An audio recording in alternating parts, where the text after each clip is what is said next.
Histórias assombradas. Fragmentos de uma vida assombrada. É um relato longo.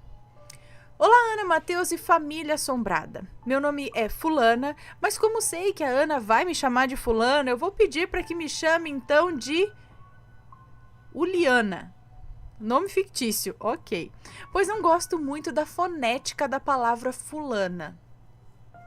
Sendo assim, caso haja algum nome no decorrer do relato, estarão devidamente trocados, conforme nos é solicitado, para preservar a identidade dos envolvidos. Moro em uma cidade no interior da Bahia e atualmente tenho 28 anos. O relato que vou contar aconteceu comigo. Tenho mais relatos que aconteceram com pessoas próximas a mim, os quais enviarei posteriormente. Na minha família, tanto eu quanto os meus pais temos uma certa sensibilidade para o sobrenatural. E o primeiro acontecimento me ocorreu aos 3 anos de idade. E sim, Ana, me lembro de tudo perfeitamente até hoje. E ainda tenho memórias de algumas coisas que aconteceram quando eu tinha 2 anos de idade até. Eu também. Geralmente, quando falo algo que ocorreu naquele tempo, a minha mãe logo responde incrédula: Nossa, não é possível você se lembrar disso, você só tinha 2 anos naquela época. Hoje a minha memória não é tão boa como antigamente, mas ainda assim continua fazendo um trabalho eficiente. Mas bem, voltando ao relato, antes de narrar o episódio de que me recordo, preciso ponderar antes algo que me foi contado por minha mãe. Quando eu tinha 3 anos, a minha avó paterna veio a falecer. E minha mãe conta que quando familiares e amigos foram para o cemitério, para o sepultamento, ficou somente ela e uma concunhada na casa da minha avó. Elas resolveram não ir para o cemitério, já que ambas tinham filhos pequenos e precisavam arrumar a casa, que estava uma zona pós-velório.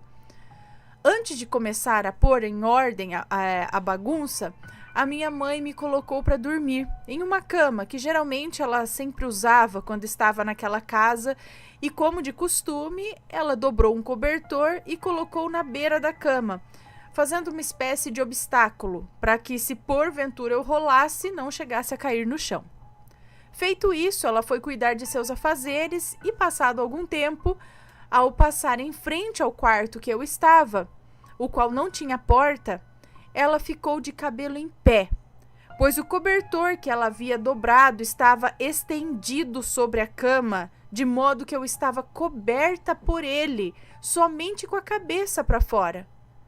Minha mãe imediatamente foi chamar minha tia, a concunhada que eu mencionei anteriormente, e perguntou se foi ela que me embrulhou ali, obtendo uma negação em resposta. Logo, ela concluiu que só poderia ter sido a minha avó, que, segundo a minha mãe relata, tinha o hábito de fazer isso. Apesar do susto, tudo seguiu relativamente tranquilo, até que meses depois, quando eu estava próximo de completar 4 anos, eu a vi. Ana, nessa noite, tinha faltado energia na cidade, e nessa época eu dormia em um colchão no chão, ao lado da cama dos meus pais. Cama essa que eles dividiam com a minha irmã recém-nascida, que não tinha berço. Uma vez que os meus pais não tinham condições de comprar naquele tempo, o ano era 1998. Nessa noite, fomos dormir e no meio da noite, não sei precisar o horário que eu acordei, mas ao acordar, vi ajoelhada ao meu lado uma mulher com uma pintinha na lateral direita do buço. Os cabelos negros enrolados em um coque. A minha avó faleceu aos 60 anos e quase não tinha nenhum fio branco. Ela estava vestindo um vestido meio marrom, quase bege florido. Ela sorria, olhando fixamente para mim, um sorriso cheio de ternura que não mostrava os dentes. E, contornando todo o seu corpo, uma luz amarela emanava, semelhante a uma lâmpada incandescente. Como eu era uma criança que ainda não tinha conhecimento do sobrenatural, eu dei de ombros e encarei a mulher. Afinal, eu não sentia medo até então. Mas como eu queria continuar a dormir e a mulher não fazia menção de ir embora, eu puxei o meu cobertor e cobri a minha cabeça para que ela não ficasse ali me encarando. Esse hábito de dormir coberta dos pés à cabeça começou aí, mas faço isso até hoje. Acordei na manhã seguinte e a mulher, logicamente, já não estava mais lá. Assim que acordei, fui logo contar para minha mãe o ocorrido. O surreal é que eu falei para minha mãe que eu vi uma mulher. Não falei que eu vi a minha avó. Era como se em poucos meses eu tivesse esquecido seu rosto. Até hoje eu sou péssima para decorar fisionomias. Já nomes eu memorizo com muita facilidade. A minha mãe deduziu que seria minha avó pelas características que eu falei. Mas se vocês pensam que ela me disse isso naquele momento, estão redondamente enganados. Mesmo ficando com um arrepio na espinha, ela deu de ombros e disse que provavelmente eu tinha sonhado. Só que, Ana, eu sei o que eu vi e estava de olhos bem abertos. Acordadinha da Silva. Minha mãe só foi me contar que provavelmente era o espírito da minha avó quando eu tinha idade suficiente para entender o que aconteceu, pois ela temia me deixar assustada. Bem, mas essa tática dela não resolveu muito porque eu cresci amedrontada, tendo medo da minha própria sombra, além de morrer de medo do escuro também. Bom, os anos se passaram e em 2005, no dia 30 de dezembro, meu avô paterno faleceu, vítima de um infarto fulminante. Ele era muito apegado a mim e, consequentemente, eu a ele. Nessa época, eu estava com 11 anos e não aceitava que ele havia morrido.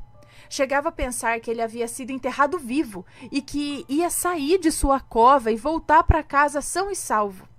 Sim, assombrados, eu era uma garotinha iludida. O fato foi que dias após a morte do meu avô, eu passei a ouvir a voz do meu tio me chamando no portão de casa. Esse tio era filho caçula desse meu avô, com a mesma avó que eu vi em espírito anos antes.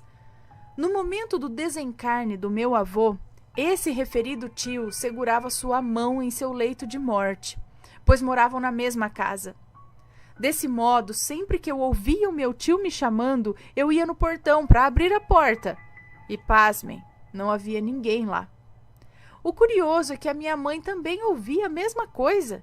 E isso era motivo suficiente para eu saber que o que eu ouvia não era coisa da minha imaginação. Um dia, minha mãe e eu estávamos passando em uma rua perto de casa e ouvimos a voz do meu tio chamando pelo meu nome.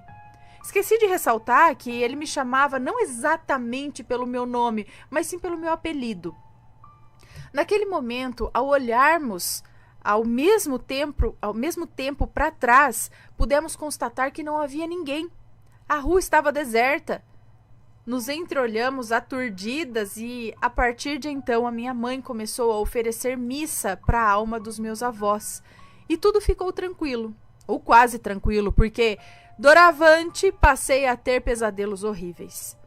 Sonhava quase todas as noites que estava perdida em ruas escuras. Nos sonhos, eu sabia em que rua eu estava, porém eu não conseguia voltar para casa. Ao passo em que sonhava com uma velha medonha que me perseguia em vários sonhos consecutivos. Sua aparência era bizarra, cabelos grisalhos e um sorriso de escárnio escancarado. Sua figura exalava maldade e sempre ela corria atrás de mim. Quando ela enfim conseguia me alcançar e, consequentemente, me agarrar, eu despertava ainda tomada pelo pavor. Era como se aquilo fosse algo bem real. Eu tive esses pesadelos por anos, até completar 17 anos. Todavia, ainda quando eu tinha 13 anos, minha mãe comprou 2 camas de solteiro. Uma era para mim e a outra para minha irmã. Mas Cassandra, no auge de seus 9 anos, ainda caía da cama se dormisse sozinha. Até então, dormíamos nós duas em uma cama de casal, que agora iria para o quarto de hóspedes. Em uma certa noite, fomos dormir, cada qual em sua respectiva cama, e fui surpreendida no meio da noite com uma mão apalpando meu pescoço, no escuro. Uma mão apalpando meu pescoço, e no escuro eu peguei essa mão e empurrei para longe. Tudo que eu queria era dormir tranquilamente, mas a mão teimosa voltou a apalpar o meu pescoço. A afastei mais uma vez e a mesma retornou para o meu pescoço logo em seguida pela 3ª vez consecutiva. Já sem paciência, eu gritei: "Para, Cassandra!" Até aquele momento, eu achava que era a minha irmã que tinha caído da cama dela e estava tentando no escuro, e estava tateando no escuro, com o objetivo de encontrar o seu leito. Porém, minha teoria foi refutada por minha mãe, que ao ouvir o meu grito veio imediatamente ao nosso quarto e, acendendo a luz, pôde constatar que minha irmã dormia em sono profundo.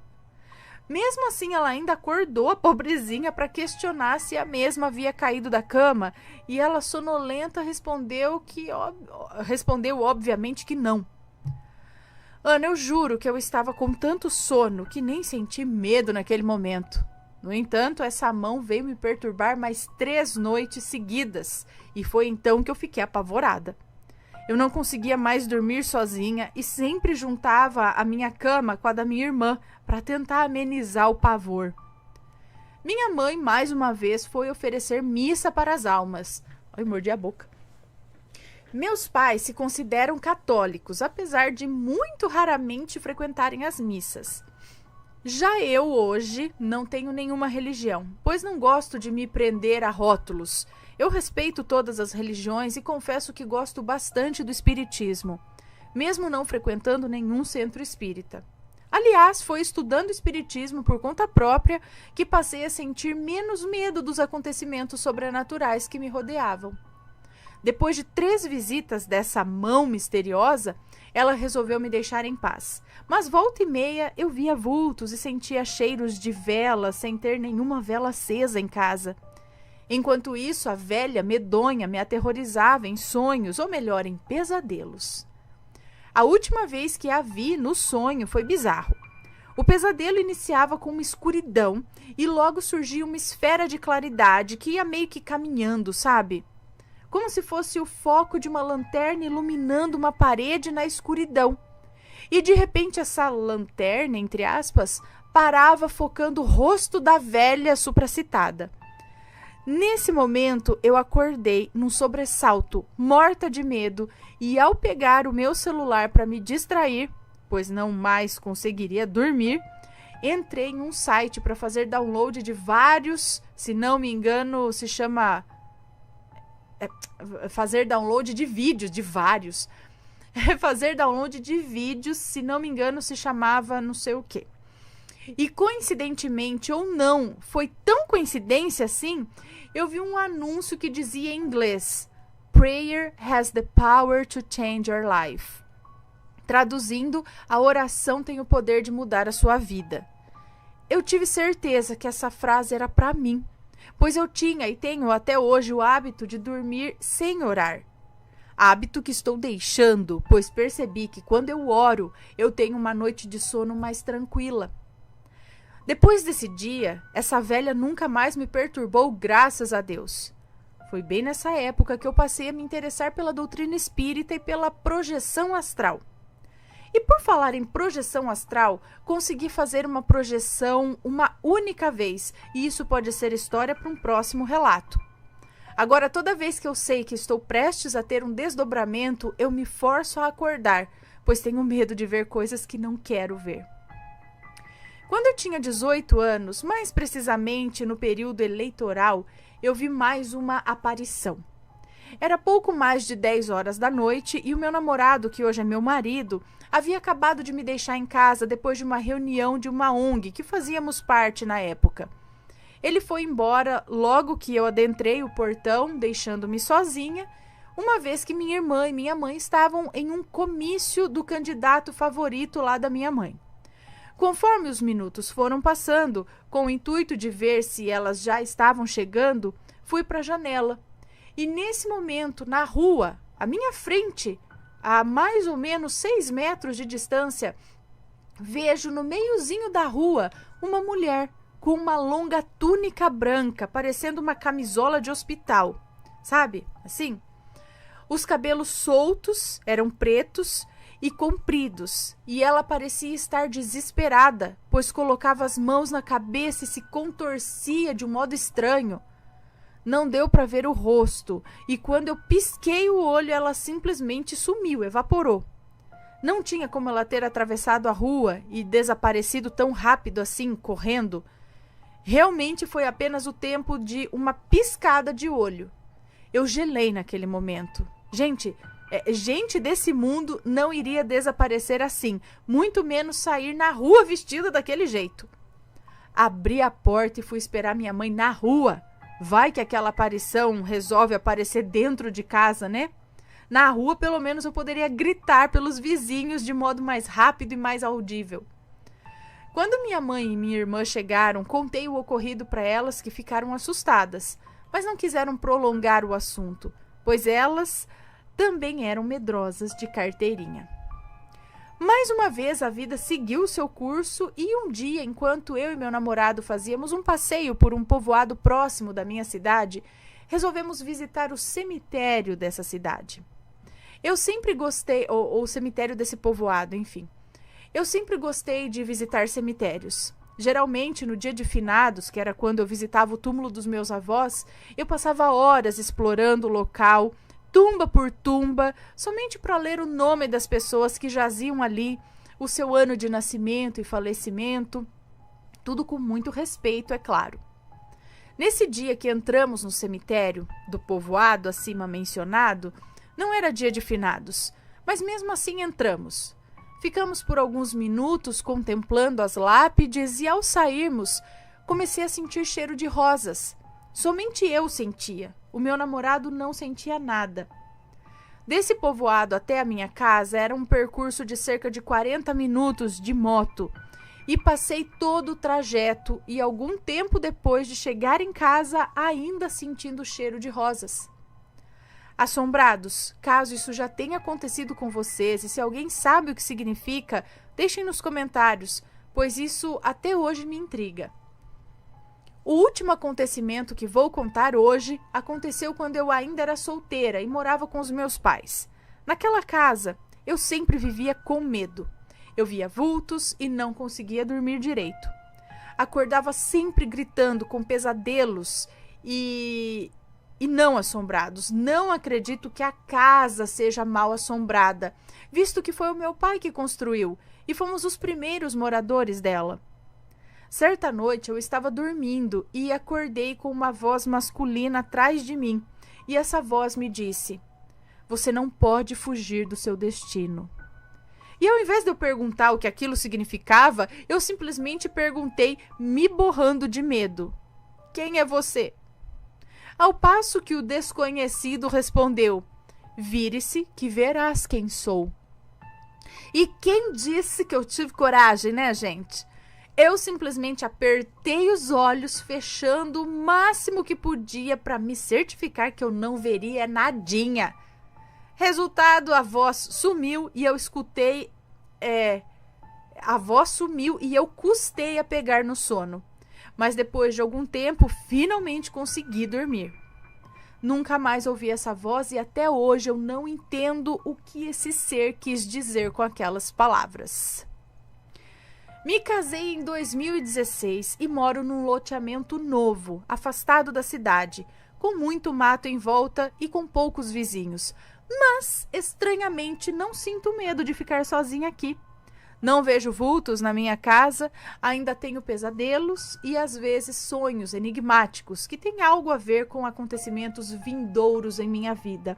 Mas graças a Deus já não sinto aquele medo e perturbação espiritual de antes. 2 médiuns aqui da minha cidade já me falaram que eu tenho mediunidade e que preciso desenvolvê-la, e que fazendo isso iria amenizar as minhas dores de cabeça, pois eu sofro com crises severas de enxaqueca, e mesmo acreditando na minha mediunidade, eu prefiro não mexer com o que está quieto, Ana. Lutei muito e estudei muito para conseguir ao menos essa parcela de paz espiritual que eu tenho hoje. E tenho medo de que ao desenvolver essa suposta mediunidade, eu acabe ficando mais perturbada do que eu já era. Eu já tive vezes de deitar na cama e rezar para os vizinhos fazerem barulho, Ana. O barulho me tranquilizava. Já teve vezes de passar a noite em claro, amedrontada, e só dormir às 5 da manhã, quando ouvia os garis varrendo a rua. Hoje eu estou em paz e posso dizer que não sou mais tão assombrada assim. Conheci o canal há pouco tempo, mas somente agora, recentemente, me inscrevi e virei ouvinte assídua. Amo lavar a louça ouvindo os relatos, eles deixam essa atividade, que eu detesto fazer, prazerosa. Eu cheguei a conhecer o blog ou o site sobrenatural.org também, mas na época não tinha coragem para ler os relatos. Um beijo para você, para sua família e todos os assombrados inscritos no canal. Obrigada por contar o meu relato, tenho muitos outros que irei mandar para você em um futuro próximo. Um beijo para você, muito obrigada por compartilhar conosco a sua história e alguns acontecimentos aí da sua vida assombrada. Não é mesmo? Pois é, pessoal. Bom, deixa eu dar beijinho. Está gostando dos relatos no Reverso Assombrado? Então não se esqueça de deixar o seu like. E é claro, se ainda não for inscrito, se inscreva.